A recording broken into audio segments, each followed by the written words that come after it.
Senhoras, senhores, queridas irmãs, queridos irmãos espíritas, caras amigas, caros amigos, que nos acompanham através da internet, nossos votos de muita paz. Dealbava o século XVII. Desde a revolução do pensamento renascentista, que a sociedade contemporânea intentava encontrar um caminho para a plenitude.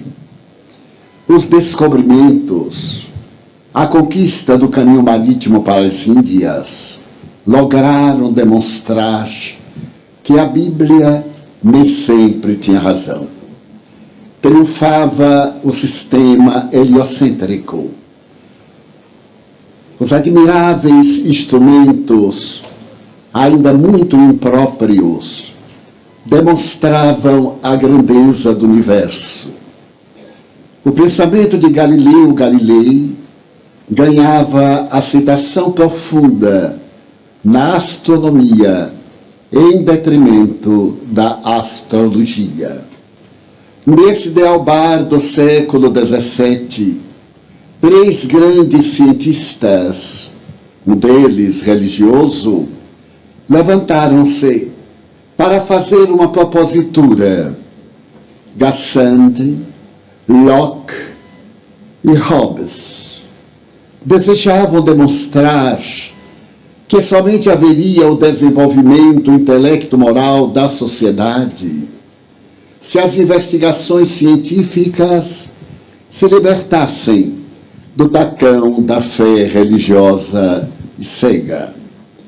Abria-se a grande fissão entre o que afirmava a teologia e demonstravam os fatos empíricos, agora com o odor de científicos. Lord Bacon proclamara: uma filosofia superficial leva o pensamento do homem e da mulher ao materialismo, mas uma filosofia profunda conduz a mente do homem à verdadeira religião. É exatamente nesse período que movimentos históricos abalam a sociedade. Um pouco antes, por volta de 1580, Portugal havia perdido seu rei na batalha de Alcaçer-Quibir, na África, quando o rei fora ferido por uma seta envenenada.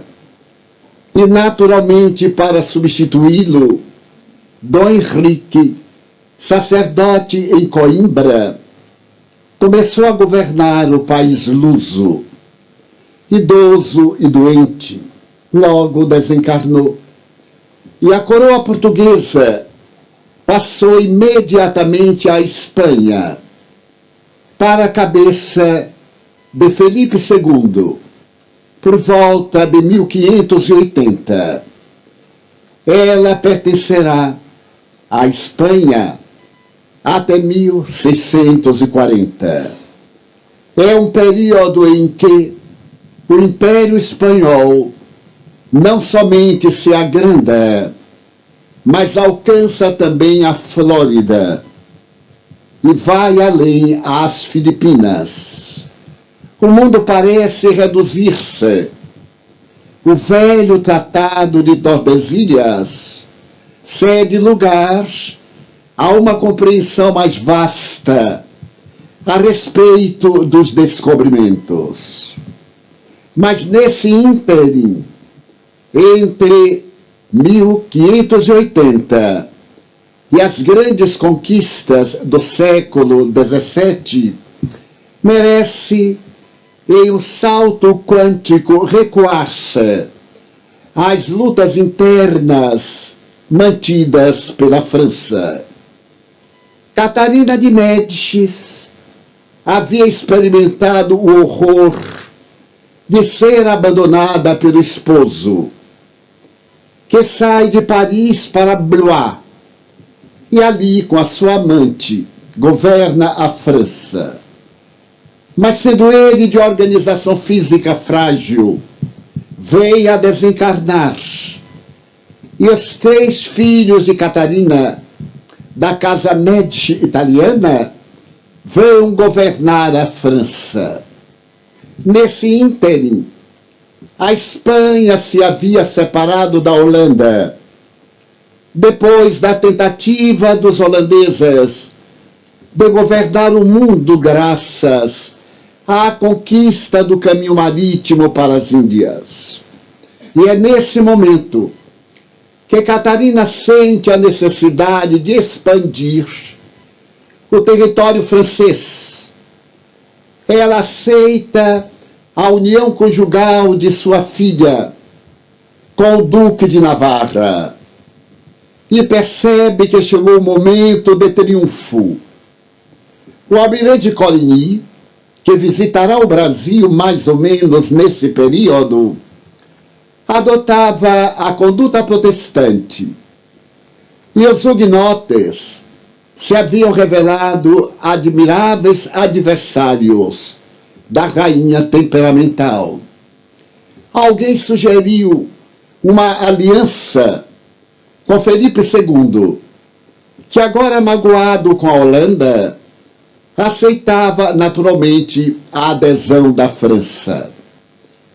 Através do Duque de Alba, espanhol, e do Duque de Guise, francês, foi marcado um grande encontro entre o rei da Espanha e a rainha da França, nas fraldas das muralhas imensas da natureza, na fronteira entre os 2 países.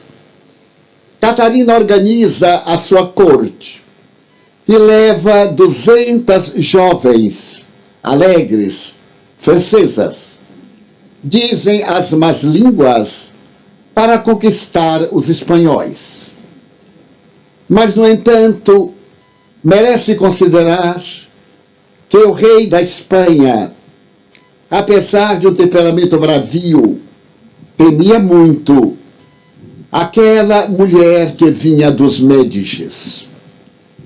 E exatamente no dia do encontro, ele postergou sob a justificativa de doença e mandou o Duque de Alba, de tradição na Espanha até hoje, para que negociasse os valores do Estado. Catarina sentiu-se frustrada. Estava acostumada a receber o sim, porque o seu filho Carlos IX, algo mentecapto, obedecia-lhe cegamente. Esse domínio que algumas mães até hoje exercem sobre os filhos. E depois daquelas injunções lamentáveis, o Duque de Alba propõe a extinção dos huguenotes por uma questão de Estado. Era uma forma de se vingar da Holanda, de constituição protestante. E o Duque de Guise, que também era cardeal da Igreja Católica, promete que desencadearia um movimento para marcar a história para sempre. Sua mãe, a Duquesa de Guise, era uma mulher temperamental, possuidora de castelos sucessivos, e não apenas ambicionava algo mais. Tinha um trânsito na corte muito acentuado. E se assevera que a própria Catarina chegava a obedecê-la. A caravana retorna. E no momento da despedida, os 2 duques selam um compromisso. O Duque de Alba diz que Fernando II pretende confiar na França com uma condição: fazer um Te Deum na Catedral de Madrid com uma vela do sebo dos protestantes assassinados. E se firma o contrato. Catarina elabora um golpe dos mais belos em estratégia militar.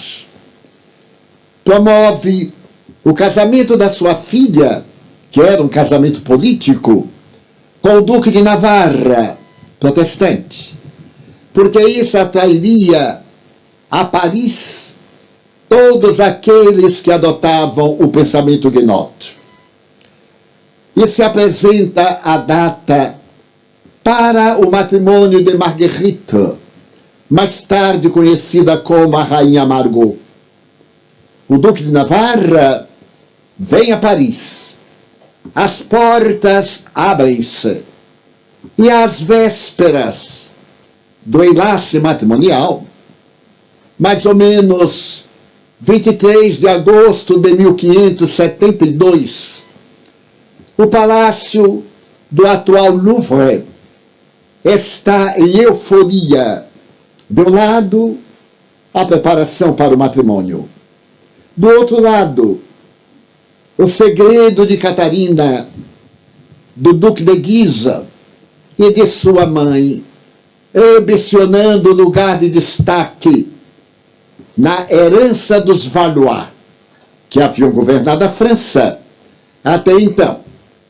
E naquela noite inolvidável, o rei Carlos IX, sem ter ideia do que se passava, apresenta-se muito agitado. Alguns historiadores afirmam que Catarina tinha interesses sentimentais por Coligny, o comandante. Outros dizem que a sua conduta reprochável havia feito que ela elegera um dos filhos, talvez por uma questão de afetividade especial, para substituir o outro filho, Carlos IX, pela sua falta de valor moral. São dados históricos não comprováveis. E nessa noite, em que ela parece exacerbada por desconhecida força telúrica, ela pensa que está chegando o momento básico. A duquesa de Nemours tem a oportunidade de dizer que o palácio de Tuileries, que dá uma parte para a Rua do Oratório, onde se encontra a igreja de São Pedro de l'Auxerrois, é um plano admirável. Ela havia negociado com o sacerdote de São Pedro dar o sinal em que os sinos deveriam badalar ao amanhecer de São Bartolomeu.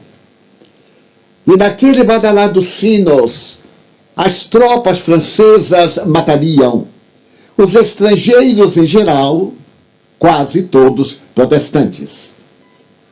É um momento de grandes tensões. Mais ou menos às 23 horas, na sala em penumbra, está uma jovem de 14 anos de idade. É uma jovem interiorana. Ela teve a oportunidade de vir a Paris para servir de dame d'honneur da rainha. E quase desconhecida, não foi percebida pelas duas damas que assinalavam o momento histórico mais grave da vida da França.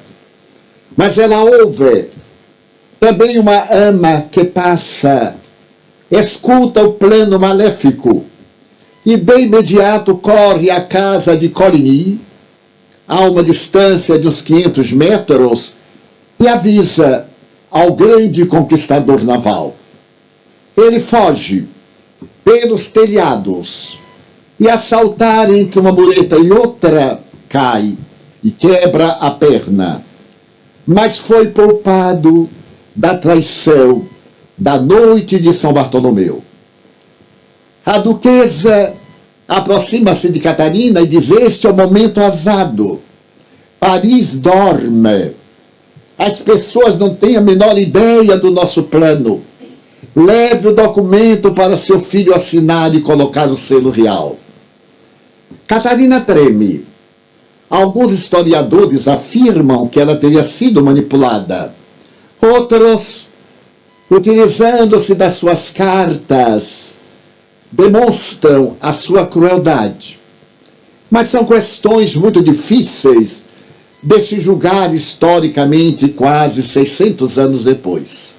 A verdade é que mais ou menos à meia-noite, o rei, que é jovem, aturdido, Stroina, está na janela de Tuileries, do Palácio do Louvre, olhando dos pátios internos. E sua mãe chega com decreto real e pede-lhe que assine. Ele percebe que aquilo é uma infâmia e também tem a sua raiz de um ciúme mórbido, porque ele sentia alguma fascinação por determinado personagem huguenote. E então ele tem um surto, bate o selo real assim de dizer para matar, matem todos.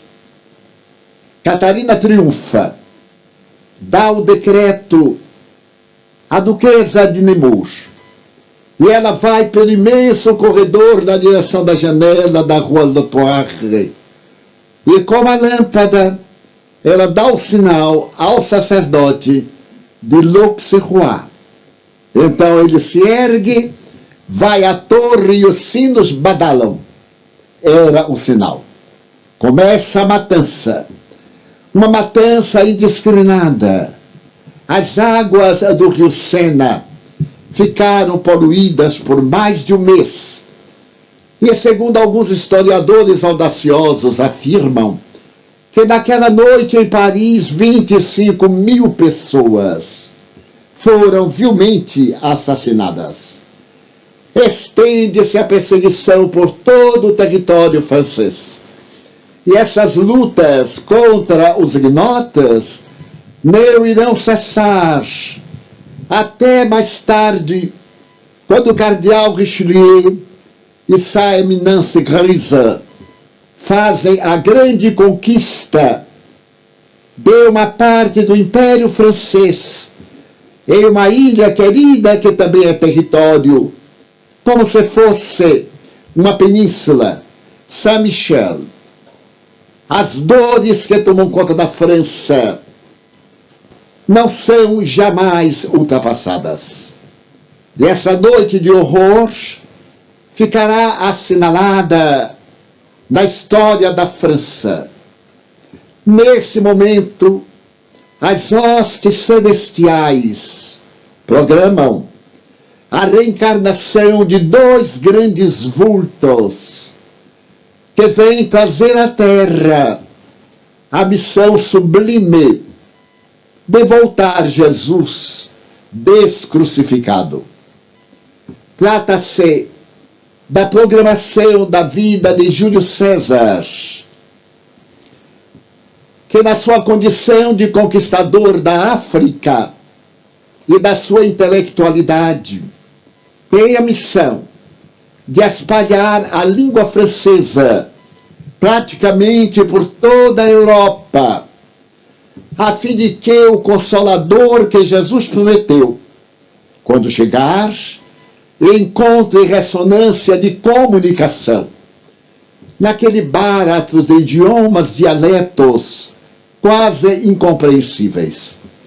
Para nossa mente, quiçá, seja um tanto difícil entender os desígnios divinos, principalmente pelo nosso hábito de não programar com antecipação, uma grande antecipação, as realidades do nosso processo evolutivo. Narram as entidades venerandas que essa história de César, Napoleão mais tarde, tem antecedentes muito belos. No passado, esse espírito lutador havia vindo à Terra uns 400 anos antes para tornar o grego a língua praticamente oficial do mar Mediterrâneo e dos outros mares. E ele reencarna como sendo o grande conquistador, Alexandre Magno da Macedônia, o homem que aos 30 anos, herdando de seu pai as conquistas anteriores, havia logrado também conquistar o mundo conhecido. E ao realizar a sua tarefa, volta à pátria, para mais tarde alargar os horizontes do Lácio, até o reino de Cleópatra, revelando uma cultura ímpar para o guerreiro.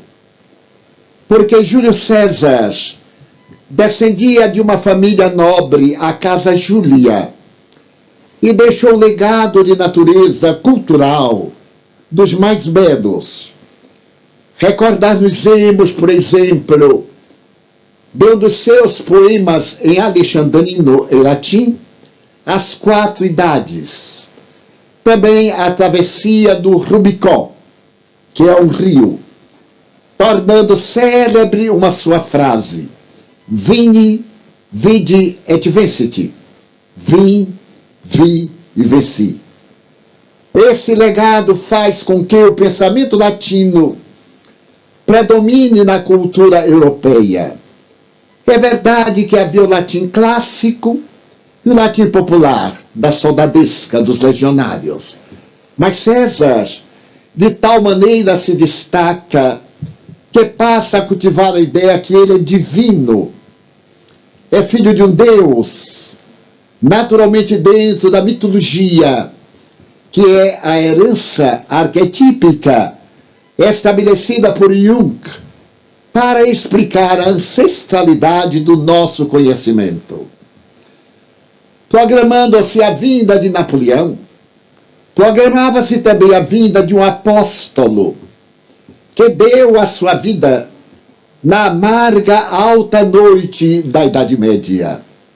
5 de julho de 1415, quando Jan Hus é queimado depois do Concílio de Constança, cidade alemã, até hoje, fronteira com a Suíça. Esse homem foi levado à fogueira pelo crime de seguir a tradição de um pensador inglês que não podia aceitar a divulgação do Evangelho em latim e de obrigar o povo a realizar o culto externo sem saber o que estava falando. Ele propõe, pela primeira vez, que a doutrina de Jesus seja pregada no idioma nacional, o que vai acontecer com Martinho Lutero um pouco mais de um século. E Lutero tem uma grande preocupação. A cultura, povo forte é povo culto. E por volta de 1525, na Alemanha, 1525, só havia analfabeto menor de 4 anos de idade, igual ao Brasil.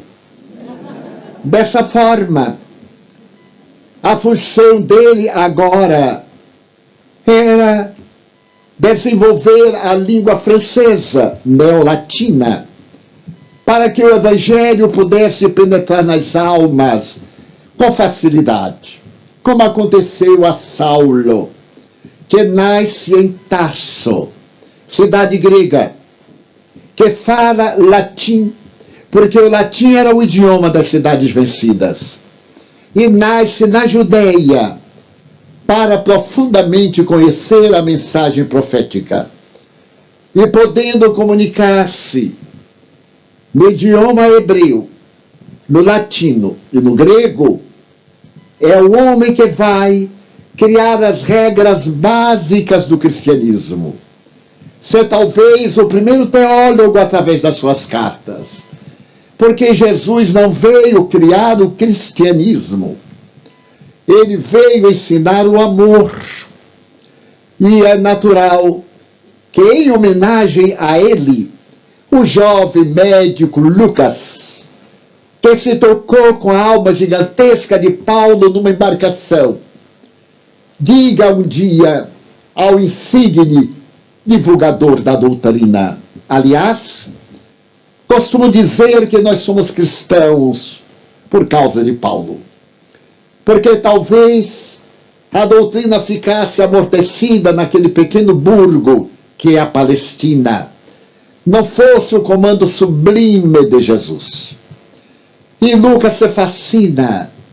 Essa doutrina penetra-lhe a alma e a ilumina. E porque era a doutrina dos homens do caminho. E a palavra caminho é hebraico, tem um sentido duplo. Pode ser caminho, estrada, mas também tem um sentido pejorativo. Ele pergunta ao apóstolo das gentes: já que seguimos Jesus, vírgula, o Cristo, não seria curioso que nos denominássemos cristãos? E a partir dali, aqueles homens das estradas do amor tornam-se seguidores do Cristo de Deus, na pessoa ímpar de Jesus Cristo, que antes que nós fôssemos, já o era. Desta forma, se prepara a reencarnação de Napoleão Bonaparte e de Ian Rus.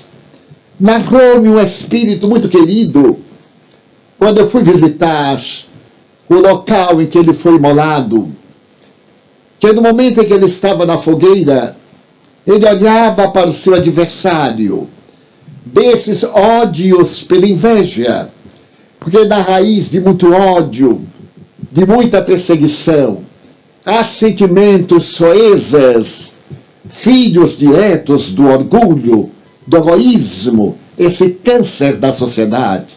Na palavra do emérito codificador, ele tinha inveja da grandeza de Ian Rus, que falando na igreja de Belém, em Praga, em uma rua apertada, os camponeses superlotavam e ouviam à distância, por um fenômeno natural do eco, que levava as palavras do egrégio predicador de Jesus em tcheco. Naquela época, a República Tcheco-Eslovaca pertencia à Alemanha e era obrigado a falar-se o alemão.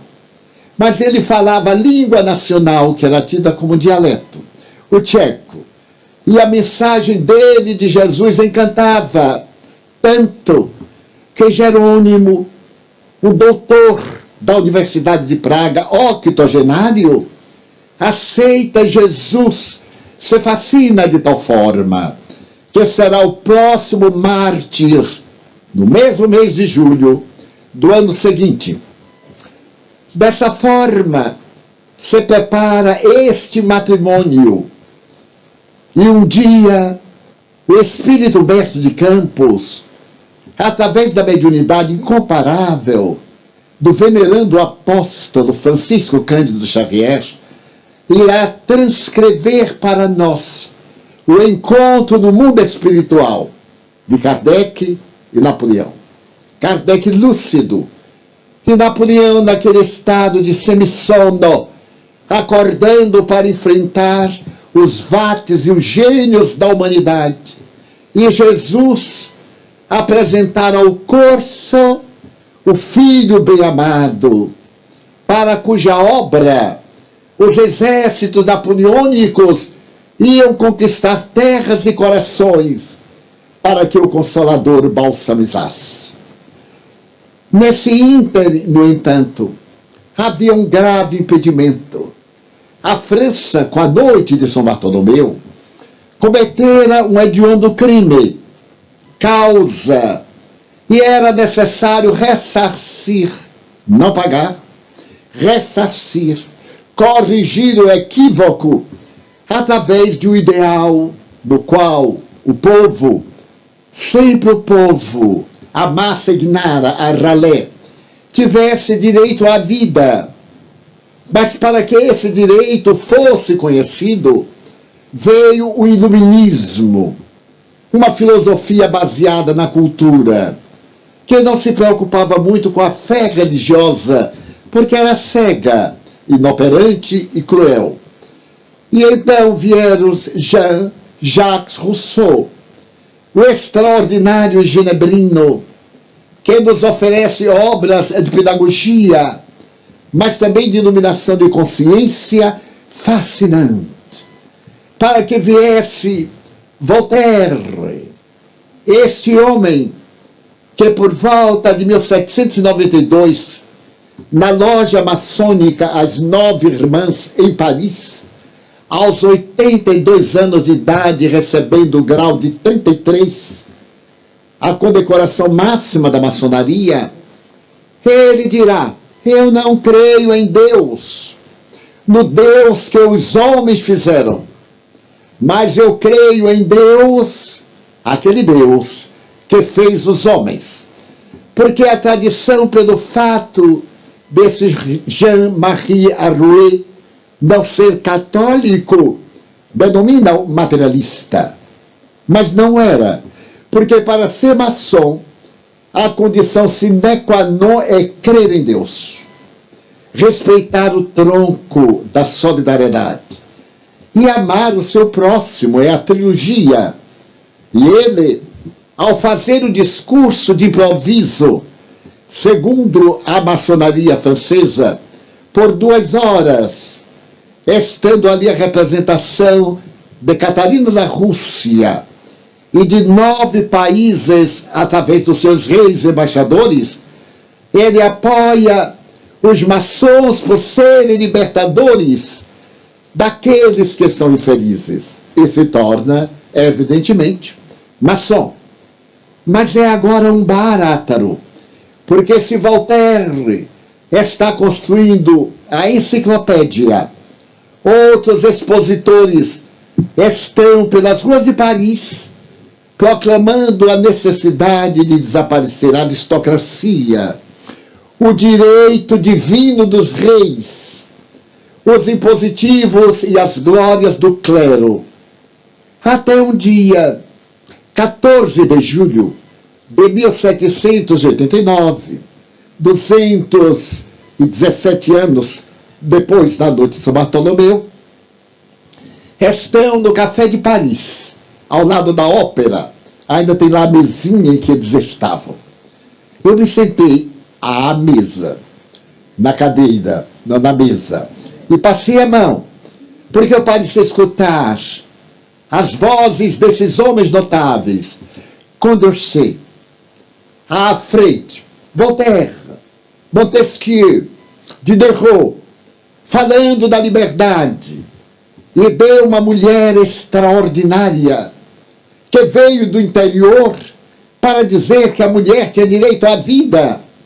Madame Roland, aquela que diante do cadafalso, da guilhotina, olhou a multidão avara e desesperada e disse, com sotaque interiorano de uma beleza incomum: ó liberdade, liberdade, quantos crimes se cometem em teu nome. E teve a cabeça decepada. E deixou uma herança notável dos primeiros direitos femininos, os primeiros direitos da mulher. Sempre a mulher. Eu nunca me esquecerei de que um dia eu me referia à grandeza da mulher. E sou muito feminista, pelo menos eu pensava. E no entusiasmo, eu disse um ditado popular: atrás de todo homem nobre há uma mulher extraordinária. E o espírito Joana de Anjos perguntou: por que atrás? E eu olhei para ela e dei uma baianada. E disse: começa atrás, passa para o lado, e é ela que puxa o homem. E ela disse: perfeitamente. E foi embora. Então, curioso, está, portanto, preparado o caldo da cultura dolorosa, porque esses indivíduos se entusiasmam e resolvem derrubar a Bastilha. É o maior castelo onde se guarda pólvora em toda a Europa. É o mais defendido, não naquele dia. Naquele dia tinha apenas 15 guardas. E aquela gente idealista, com vara-paus, sai cantando, invade a Bastilha e começa a derrubar o castelo medieval, deixando hoje, na praça da Bastilha, a herança do que aquilo havia sido um dia. Começa a Revolução Francesa de 89. Luís XVI estava em Versalhes, com Maria Antonieta austríaca. porque os franceses nunca a toleraram. Era sempre conhecida como austríaca. É claro, ela falava francês com sotaque alemão. E ficava horrível aqui para nós, como é natural. Mas era uma menina, quando se casou com Luís XVI, que ela conheceu através de um camafeu. Luís XVI, defendem alguns, era um tanto também mentecapito. Mas Victor Hugo teve a ocasião de me dizer, e está escrevendo um livro sobre isso, que os autores do século XIX foram impiedosos contra ele. E que muitas frases que se lhe atribuem, como Maria Antonieta, não são verdadeiras. O que, aliás, eu acredito, fake news. Era o fake news da época. Aquela frase, por exemplo, ela estava em Versailles, quando as mulheres famosas, ou famintas de Paris, foram a Versailles reclamar alimentos, e ela perguntou a uma ama, mas por que estão reclamando? Senhora, elas não têm pães, então que comam brioche. É uma ironia para enfurecer o povo. A pobre da Maria Antonieta não tinha ideia do que era fome, do que eram as ruas de Paris. Foi uma mãe extraordinária. Fatos mediúnicos aconteceram na prisão. Ela deu até as últimas joias para ter a oportunidade de ver o Delfim, os filhinhos queridos. Antes de morrer, o Delfim diz à irmãzinha, ouço mamãe cantando. Ele não sabia que ela havia sido guilhotinada fazia pouco. E testemunhas oculares, que foram 2 cidadãos que haviam adquirido pela Revolução Francesa o direito de cidadania, irão escrever. Ela fez uma carta aos filhos, mais ou menos nestas palavras, porque a tradução foi feita por mim, é claro, deve estar errada. Não vos vingueis dos nossos inimigos.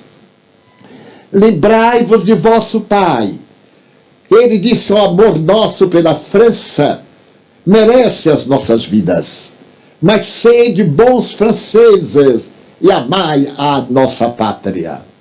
O amor dela pelos filhos é comovente.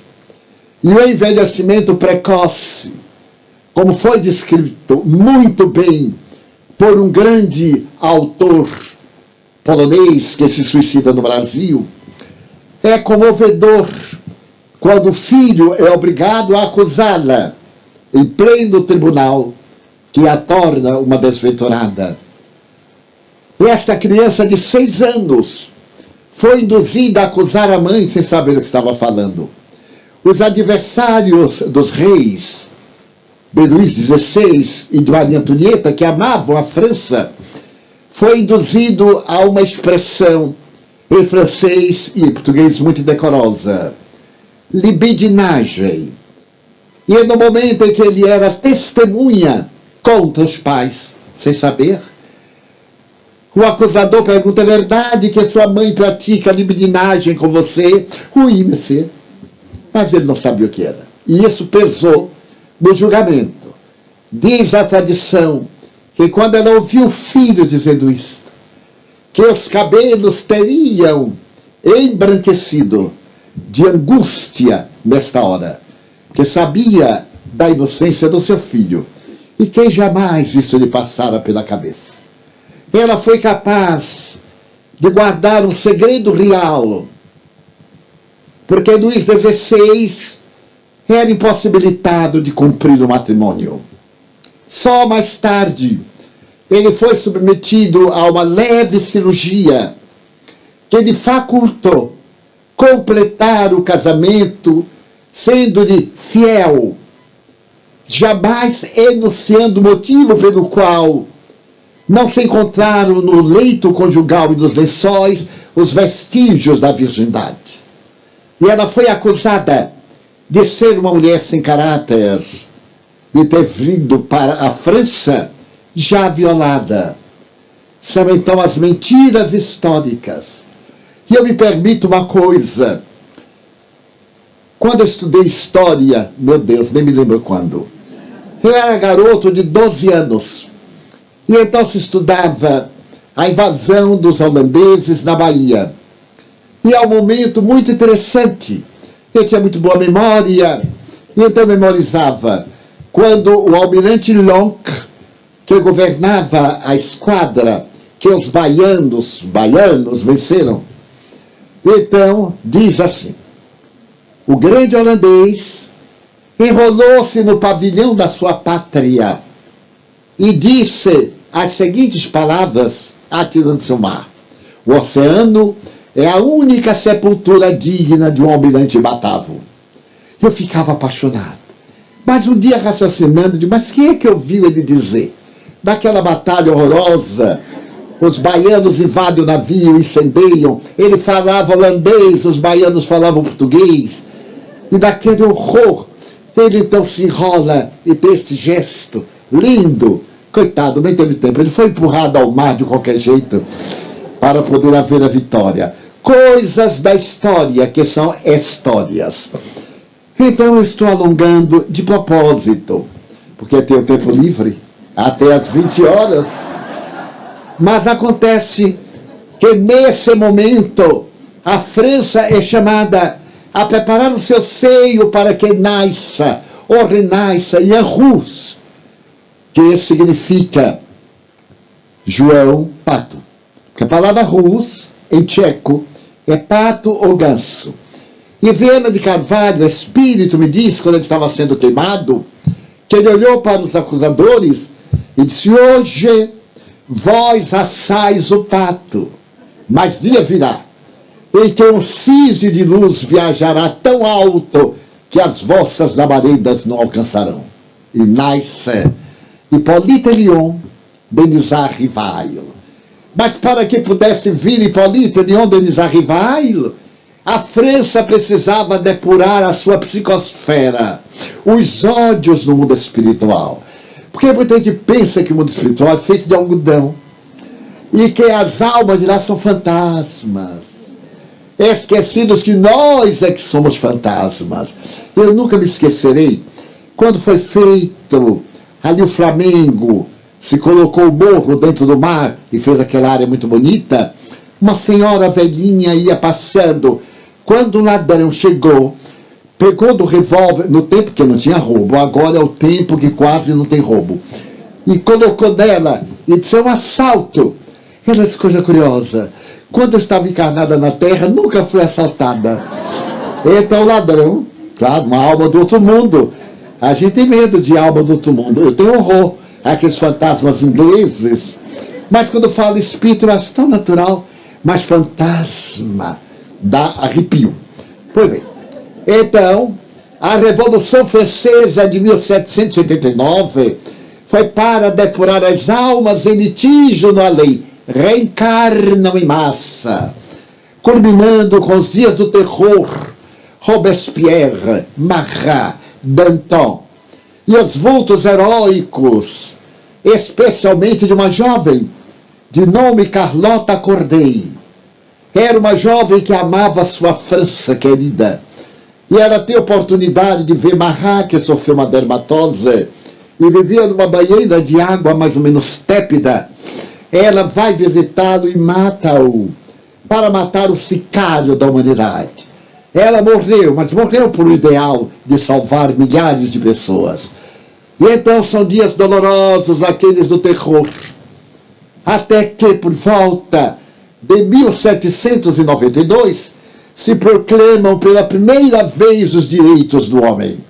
E mais tarde, os direitos da mulher ainda não respeitados, que vão renascer no Natal de 1947, quando a ONU, recém-fundada, tem como secretário-geral o diplomata brasileiro Oswaldo Aranha.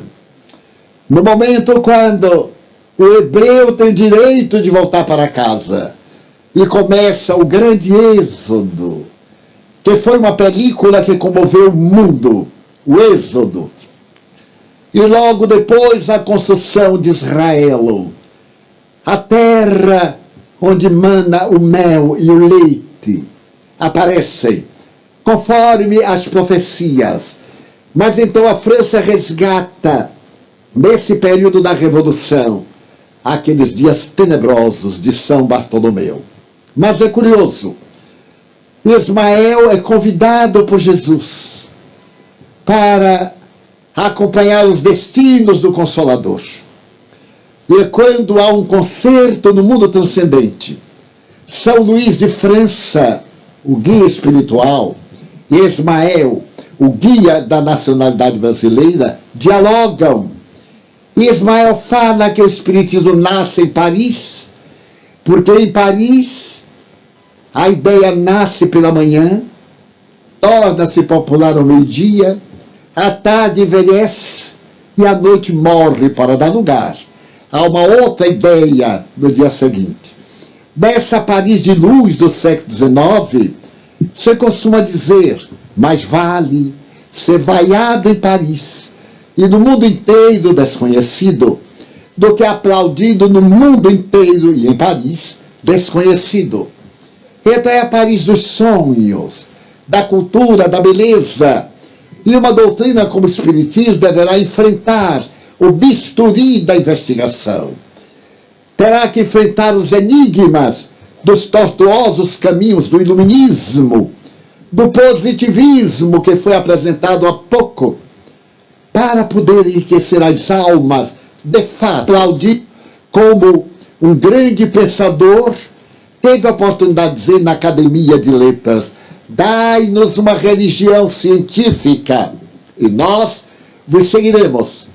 Então ela virá no momento próprio, e nesse trocar de ideias, São Luís de França diz: concordo, que o Espiritismo nasce em Paris, mas vá viver nas terras verdes e nas praias colossais do Brasil, sob as bênçãos do Cruzeiro do Sul, como escreverá com beleza ímpar Humberto de Campos em Brasil, Coração do Mundo e Pátria do Evangelho.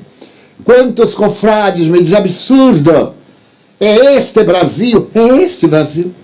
Ele não disse que o Brasil já havia conquistado a meta, mas que estava fadado, e nós vamos ver em breves minutos por quê. É o coração do mundo, pela sua forma geográfica. Ele teve a ocasião de consultar documentos do mundo espiritual, em bibliotecas terrestres, inclusive dados que ele foi ver nas bibliotecas da Alemanha, desencarnado, para poder compor o livro sob a inspiração de Ismael.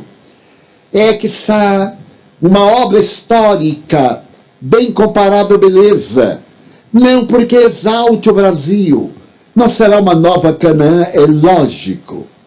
Até me permito um fato de humor, que Jesus visitava com Pedro os países, e quando chegou ao Brasil ele falou das praias, que matam de inveja, as praias francesas da Riviera, horríveis, e de outras, aquelas praias brancas como as de Itapuã. A temperatura do mar, 27 graus no inverno. Você toma banho de mar à noite. As belezas dos coqueirais que Miami está imitando muito significativamente. O céu azul, mas aquele azul grego, de uma beleza ímpar. As temperaturas agradabilíssimas. O inverno em Salvador, 32 graus, suaves, mas são bênçãos. E aí Pedro diz: mas Senhor, esse povo aqui não tem terremoto, maremoto, nem vulcão, nada. Mas você vai ver o povo que eu vou botar aí. E colocou esse povo, que somos nós, que estamos retornando aqui, para pagar o mal que fizemos aos indígenas. Eu me recordo que um dia eu peguei um avião, e era um avião grego, que havia saído da ilha de Escórpios. E à frente ia Jacqueline Kennedy e etc. E então toda a primeira classe era dela. Era dos auxiliares, cozinheiro, cabeleireiro, manicure, todo mundo. E a ralé íamos lá no fundo. E aí eu digo assim: mas não é justo. Essa criatura é uma classe inteira. Aí eu me lembrei das colonizadoras. aquelas mulheres das carroças dos filmes de John Wayne, conquistando a Califórnia, os índios incendiando, e era nessa folga. Aí Joana Dias me apareceu de estar achando injusta a lei de Deus. Eu digo, não, eu não estou entendendo. E ela me diz, Deus não tem culpa da sua ignorância. Ela está aí à frente porque ela teve a sua carroça queimada no passado. Então foi colonizadora, agora está desfrutando. Eu fiquei com a inveja de não ser colonizador, mas me contentei lá na classe econômica, que é a palavra delicada para classificar socialmente as pessoas. E eu perdoo, porque, aliás, até são muito confortáveis, etc. Depende de quem viaja. Mas, bem, então, São Luís pediu para que Ismael recebesse 2 milhões de franceses. Aquela turminha boa, da Revolução, fofoqueira, que não fala mal do próximo de jeito nenhum, mas que está acostumada à literatura de Chateaubriand, à literatura de Victor Hugo, a essa literatura, ao diálogo, ao pensamento platônico, porque Kardec viria escrever nessa técnica platônica, no diálogo, que é a maneira mais nobre de penetrar o âmago do indivíduo. Desta forma socrática, sofística, de buscar dentro o conhecimento. O conhecimento está dentro e é necessário imergir para fazê-lo emergir através da informação espiritual. E Ismael aceitou. E então fomos levados para o Brasil por empréstimo. E encontramos lá os índios tupiniquins, tupinambás, a turminha Caeté, os brasileiros natos, mas nós, da elite francesa, em degredo pela segunda vez. Então fomos para lá e nascemos em Minas Gerais, no Triângulo Mineiro, Patrocínio, e aqui e ali, em Belém do Pará, porque já éramos amigos de Kardec, só que não sabíamos. E quando chegou a doutrina, abracemos-la com uma facilidade imensa. Eu ainda me lembro, eu era um garoto de 16 anos, quando fui ler o livro dos Espíritos, por sugestão de Viana de Carvalho Espírito. Leia, e eu encontro aquela palavra, prolegômeno. Eu disse, Ave Maria, mas o que será isto? E perguntei ao Viana, o que são prolegômenos? Ele disse, Valdo, o Espiritismo é uma doutrina de cultura. Compre o dicionário. E não me disse o que era, também não vou dizer. Pois bem, eu fiquei 6 meses sem fazer lanche. Mas eu comprei o dicionário. E chegando a casa eu abri, não tinha a palavra prolegômeno. Eu disse, mas Viana, vai ver que essa palavra não existe em francês. Existe. Existe. Mas não existe em português. Existe. Ninguém tem culpa da sua inteligência. Volte. Compre agora um outro dicionário, mas antes veja se tem a palavra. Que detalhe. E eu comprei Dicionário Ilustrado de Jaime Seguier. Tinha que ser francês. Comprei e olhei. Prolegomena estava lá. E então eu voltei com os prolegômenos na cabeça. Mas o que me fascinou é que eu descobri que Kardec era tão inteligente como eu. Porque ele perguntava coisas que eu queria saber. Olha que coisa. E que os espíritos vão ver que eu fui também da codificação. Porque ele respondeu exatamente o que eu pensava. Então o que é que eu fiz? Nem preciso ler esse livro. Permito-me, Gira, quebrei a cara. Porque eu vi ela disse, não vai ler não, Divaldo, você vai estudar até a hora da desencarnação. Os prolegômenos são o prefácio, as primeiras palavras, a introdução. Eu digo, mas que coisa, para que um palavrão desse poder botar assim prefácio, introdução. Não. Mas o Espiritismo é chique, é fantástico. Note esta frase de Emmanuel: Espírita, seja o nome do teu nome. É fascinante. Então me pergunta assim, seu nome, Divaldo Pereira Franco, é espírita. Eu disse, mas o que é isso? Eu digo, é exatamente o que eu quero. Aí vou explicar por que eu sou espírita. Mas então, fomos aqueles tormentosos da noite de São Bartolomeu, que nos não reabilitamos na Revolução de 89, e então fomos para um belo exílio da pátria do Cruzeiro, para poder devolver ao mundo como gratidão o Evangelho na sua beleza primitiva. E por quê? Eu me recordo que a primeira vez que eu estive nos Estados Unidos foi em 1969, no mês de novembro. Eu retornava de um congresso espírita em Porto Rico, um congresso realizado pela Confederação Espírita Pan-Americana. E então saltei em Nova York. Não havia, que eu soubesse, nenhum movimento espírita. Mais tarde, quando Chico Xavier e Valdo Vieira vieram aos Estados Unidos em 1965, não encontraram ainda nenhum movimento espírita. Mas em Miami já havia um pródromo de movimento espírita trazido pelos cubanos, que vieram jubilosamente para esse exílio dourado aqui nas terras da Flórida, graças ao pensamento de Guerreiro Vage, este homem que trouxe uma contribuição valiosíssima para o espiritismo latino aqui nessas terras. E depois os porto-riquenhos, os colombianos e etc., os latinos-americanos. Em 76, eu vim pela primeira vez a Miami. E então o Valle me levou para proferir uma conferência em espanhol. E todo espanhol que eu sabia era Noches de Ronda, Vereda Tropical, Bésame Mucho. E então, aí mandei tudo o que eu sabia, que era o tempo romântico, das danças, das músicas suaves. E eu achei interessantíssimo que as pessoas me olhavam, latinos especialmente, e fingiam que entendiam. E eu tinha pena, porque nem eu estava me entendendo.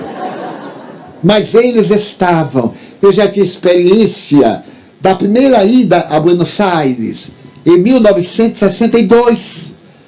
E então eu pedi a Juan Durante para que me dissesse uma frase. Eu ia dizendo em português, ele traduzia. Eu tinha uma memória gentil. E então eu peço desculpas, não falar o vosso lindo idioma, etc. E Juan traduziu, eu memorizei. E cheguei à Confederação Espírita Argentina, ali estava superlotada. E com esse acento castelhano que tem o argentino, eu então comecei a dizer, rogo perdão por não falar do seu lindo idioma, não sei o que, E disse tudo o que sabia. E à frente havia uma senhora muito linda, vestida francesa, com a mesa, ou a meia de brilhante na época, e o guarda-chuva especial, ela olhou para mim e salvou a minha pátria. Imagine o que ela disse. Hermano, habla em português, porque nós outros adoramos o idioma português. Eu disse, para atendê-la, eu vou falar em português. Foi assim a minha trajetória. Mas a verdade é que a pátria do Evangelho vai receber a doutrina de Kardec com uma ternura imensa. Na Bahia, em 1865, se cria a primeira instituição espírita praticamente do continente. Então, é Grupo Familiar de Espiritismo. E o primeiro jornal espírita que vai ser empastelado pelo Conde dos Arcos, profundo conhecedor do Espiritismo. E a doutrina nasce, cresce, faz cena. Hoje, segundo as estatísticas não oficiais, porque as oficiais não são verdadeiras, somos quase 20 milhões de espíritas. Somente a Federação Espírita Brasileira tem registrados 14 mil centros espíritas que pertencem à unificação. E outro tanto ainda não oficializado. E mais de 40% da população acredita nas comunicações mediúnicas, nesses negócios nessas coisas de espírito. Era a herança do pensamento francês. A doutrina nos invadiu com uma ternura tal, uma sabedoria, e a figura do Nazareno, que nós estávamos acostumados à Semana Santa tétrica, ao Cristo morto, ao homem crucificado, foi substituído por uma paixão diferente. Disse-me um dia Joana de Anjos: meu filho, a paixão de Jesus não é uma semana. A paixão de Jesus somos nós. Ele é apaixonado por nós. Há milênios ele nos espera. Há milênios ele manda seus embaixadores. E veio ter conosco ele próprio. Depois que preparou através dos embaixadores, ele veio dizer como era. E como sabia da nossa leviandade, da nossa memória fraca, prometeu voltar alguém que ficaria permanentemente em seu lugar. O Paracleto, esse advogado, o Consolador, mas para trazer um Cristo vivo, como disse o Haroldo aqui pela manhã, não cheio de ternura, não é um Cristo morto, não é uma estátua, é um ser vivo que fala pela nossa boca, que aperta a mão com a nossa mão, que anda com o nosso pé. E o Haroldo nos ensinava como falar com Deus. E eu me lembro como aprendi a falar com ele. Ele é meu amigo. Então eu tenho o maior respeito, me curvo. Mas nas horas difíceis eu digo: o senhor tem que sentar aqui na cama um pouquinho. Nós precisamos conversar. O que é que há? O senhor me meteu nesta e agora vai saindo como que não quer nada? E ele vem e fica zombando de mim, aquele riso. Um riso de bullying espiritual. Ele fica me olhando. Qual é o problema, Divaldo? Eu digo assim: o senhor acha que é fácil? Depois que o senhor voltou para casa, aconteceu muita coisa. Não é fácil ser espírita. O senhor acha que eu, com essa idade juvenil, ainda aguento? Ele dizia: aguenta, tem que aguentar. E aí sorri e me larga. E eu digo: mas eu não tenho outro jeito. Porque se ele for embora, como que eles vêm agora atrás de mim, eu sacudo a poeira e vou cambaleante, arrastando, porque este homem nos atrai. Não há uma alternativa: ou se o ama ou se o odeia. A indiferença não tem lugar. Ou se protesta contra ele, porque ele chega e fala desta revolução. Você quer ser feliz? Mude-se. Não fale que o mundo tem que mudar. Você que tem que mudar. A sociedade é a família ampliada. A família é o indivíduo moralizado. Então, vamos moralizar-nos. A mensagem que os benfeitores trazem é extraordinária. Como são rigorosos. Aquele que disse ao Haroldo: não me fale esse nome. Também, quantas vezes me tem dito: como? Você pode me falar dele? Você esqueceu de 7 de outubro de 1571? Eu digo: mas eu nem sei o que é que se...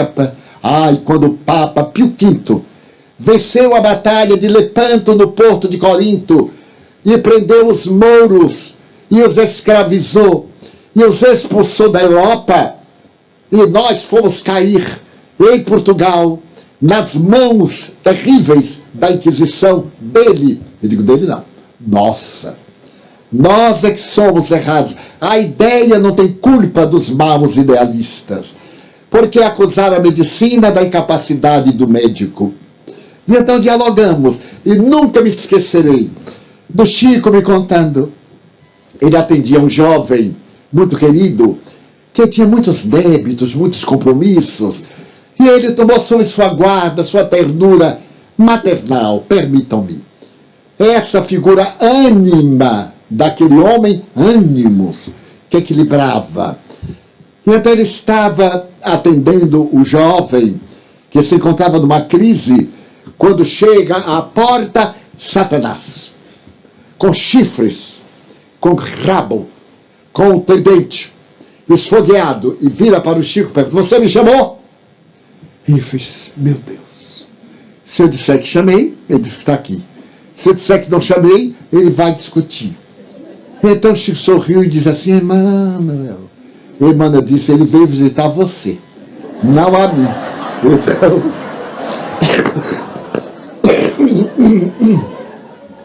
os guias são assim.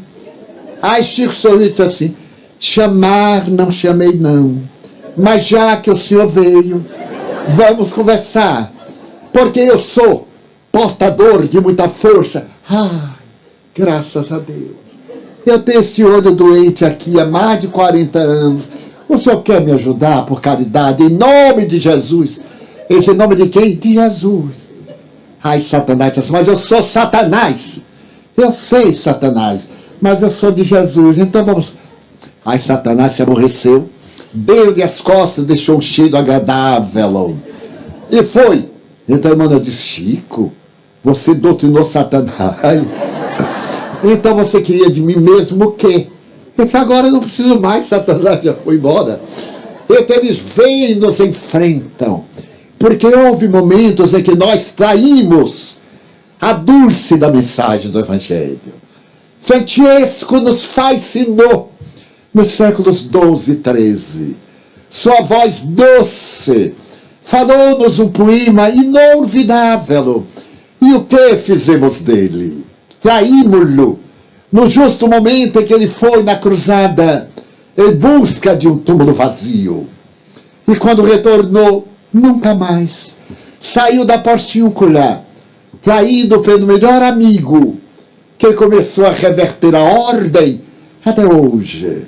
E nós estaremos talvez equivocando-nos com a mensagem deste homem incomum, por causa de paixões pequeninas, das nossas misérias infantis, da nossa criança que ainda não amadureceu.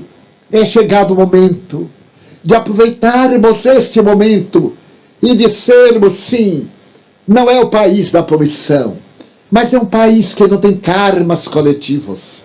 Os dois grandes débitos do Brasil são a Guerra do Paraguai e, naturalmente, a escravidão negra. Mas a escravidão não é nossa, de Portugal. Herdamos e uma princesa brasileira colocou ponto final, em 13 de maio de 1888. E sobre nosso débito com o Paraguai, que até hoje tem carência masculina, porque a guerra infame destruiu até a infância, o grupo de crianças que nós estraçalhamos nos pântanos de Mato Grosso do Sul e na retirada da laguna, até hoje o Paraguai sofre isso. Nós retribuímos com Itaipu, cuja força é mais útil ao Paraguai do que a nossa. Nós compramos na mão deles o que construímos, porque são as leis inexoráveis e ninguém as burla inutilmente. Toda e qualquer postergação é apenas resgate com juros. Deveríamos de imediato adquirir a consciência que os Espíritos nos trazem e que está nesse capítulo novidável do homem de bem, aqui apresentado. Não estão aí elaboradas todas as questões a respeito do homem de bem, termina Kardec, mas aquele que tiver pelo menos algumas dessas já terá feito um grande esforço. E quais são? A benignidade, a solidariedade, o respeito, o dever, o cumprimento da lei, para ter direitos ao amor, à caridade. Aquele que for indulgente é quase a repetição de uma mensagem de Paulo aos Coríntios, que foi traduzida para o amor, mas quando realmente era caritas caritatem, quando Paulo fala, mesmo que eu falasse a língua dos anjos e dos homens, e não tivesse caridade, seria como o sino que tine o metal que soa. E fala das 3 virtudes, das quais a caridade é a maior. Então, a fé, essa fides, aprendi hoje, esta fides, esta fidelidade, esta vinculação profunda, este ser, saber, não apenas crer, porque o crer é transitório, cremos hoje, não cremos amanhã, mas o saber é permanente. Quem sabe ler, olha, naturalmente um outdoor diz, não, vou ler, já leu. Então, eu aí vou a Einstein. Você crê em Deus? Eu sei. É muito mais importante do que crer. A doutrina nos ensina a saber, Daí a necessidade de reflexionarmos em torno da codificação. Não basta ler o Evangelho. Ah, eu adoro o Evangelho. E eu adoro o Livro dos Espíritos. Porque é tão notável que o Evangelho saiu dele. O Livro dos Médiuns saiu dele. O Livro dos Espíritos é o organograma da doutrina, que Kardec desdobrou nos 4 outros e incorporou as experiências dos longos anos, aliás breves, de 1858 até 1869. Naquela manhã de 31 de março, quando levou a mão ao peito e deu um grito e tombou, a ave retornava à liberdade total. Então, ser espírita é viver espiriticamente. Em qualquer situação, ser espírita no lar, onde é mais difícil, porque é lindo ser espírita aqui em Miami, ninguém me conhece, mas é duro ser espírita na Mansão do Caminho. Todo mundo espiando, olha ele, olha ele. Se eu estou com dor de cabeça e estou silencioso, o que você tem? Já reclamando. Não é perguntando, não é reclamando. O que você tem? Tudo vai tão bem, qual é o caso? Eu digo, nada, é uma dorzinha de cabeça. Ah, de volta, tem dó, dor de cabeça? Toma analgésico. Não, eu já tomei até injeção contra sífilis e tudo, e não acertei. Então é viver essa ternura junto aos invisíveis. Ser humilde com aqueles que nos chamam a atenção. Havia um Uberaba, um doente mental. Chico amava-o. Ele estava sempre com feridas na face. Ele chegava assim assustado, pés descalços, roupa suja. Oi, sou Chico. Olá, meu príncipe. E beijava-o. Eu vejo quanto é fácil beijar alguém. Naturalmente com perfume francês é melhor. E outro, aquele visível. E quando ele desencarnou, foi recebido por Jesus, porque cumpriu a sua prova numa expiação sublime. O corpo quebrado, mas a alma de alta responsabilidade. Parecia um mentecapto, mas ele ficava deslumbrado quando o Chico lia a mensagem de Emmanuel, a mensagem final. Não era uma mensagem, uma diretriz para a vida. Porque cada mensagem de Emmanuel é uma espécie do código do direito universal, daquele capítulo do céu e inferno, código da vida universal. Esta página maravilhosa que todo advogado, todo legislador deveria ler. Esse código sublime, assim Emmanuel, ele é do dia a dia, e realmente sermos espíritas. Nunca me esquecerei, para concluir, o que é uma pena, os enfrentamentos, as lutas, porque foi graças a essa sede de amor que eu visitei muitos países nos quais, antes que se saiba, nunca se havia falado em espiritismo. Na Polônia, por exemplo, que tivemos médiuns notáveis, depois da Segunda Guerra Mundial, fui realizar a primeira palestra espírita. E como o Papa João Paulo II era polonês, alguns católicos foram empastelar a livraria onde nós íamos apresentar a doutrina. Mas eu não sabia de nada, graças a Deus, sou muito ignorante. E a ignorância, certas horas, é maravilhosa. E então eu fui com o tradutor, um jovem que fala 8 idiomas, e fala muito bem português, claro, viveu no Brasil. Então, eu encontrei os cavalheiros de roupas negras, óculos Ray-Ban. A chegada à porta, eles, nós vamos entrar com o senhor, falou para o tradutor. E o tradutor disse, olha, Edivaldo, é uma guarda de segurança. Eu achei aquilo bonito, eu digo, meu Deus, estou recebendo guarda de segurança. Era para não apanhar muito, apanhar pouco. Então, entramos e vimos a saber que era uma polícia de proteção colocada pela prefeitura da capital, porque estavam programando silenciar a voz da mensagem. O que foi mais interessante é que os 4, quando terminamos a palestra com tradução, eles disseram, e agora o que é que nós vamos fazer? criarmos um grupo. E o jovem tradutor, então me disse assim, Grupo Espírita Leon Denis, que era a segunda opção do mundo espiritual. Leon Denis era exatamente, se Kardec não tivesse triunfo, Leon Denis ocuparia o lugar. Então nos cabe observar que o Brasil tem mandado para toda parte. Onde chega um brasileiro espírita, ele não aguenta. Fala logo na tua Bezerra, fala num passe, onde é que tem, onde é que não tem, e vai semeando em toda parte a mensagem libertadora da Era Nova. Estas conferências ricas de magia, de beleza, de dádivas celestes, têm um grande significado, porque nós aqui estamos para trazer a nova era, o mundo de regeneração. Vai, meu filho, Deus te abençoe. E regenerarmos a terra.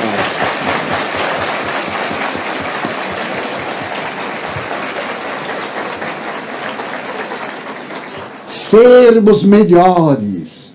Como será o mundo de regeneração? Ninguém tem ideia. Será um mundo de amor, mas de amor, ternura. Nos olharemos de maneira diferente. Nos compreenderemos de maneira pacífica, pacificadora, pacifista. Teremos a inefável alegria de amar. E, acima de tudo, de servir. Porque quem não vive para servir, ainda não aprendeu a viver. E é necessário que o nosso serviço seja uma página de encantamento, de bênçãos, de luz. Vai como castanha do Pará, meu filho.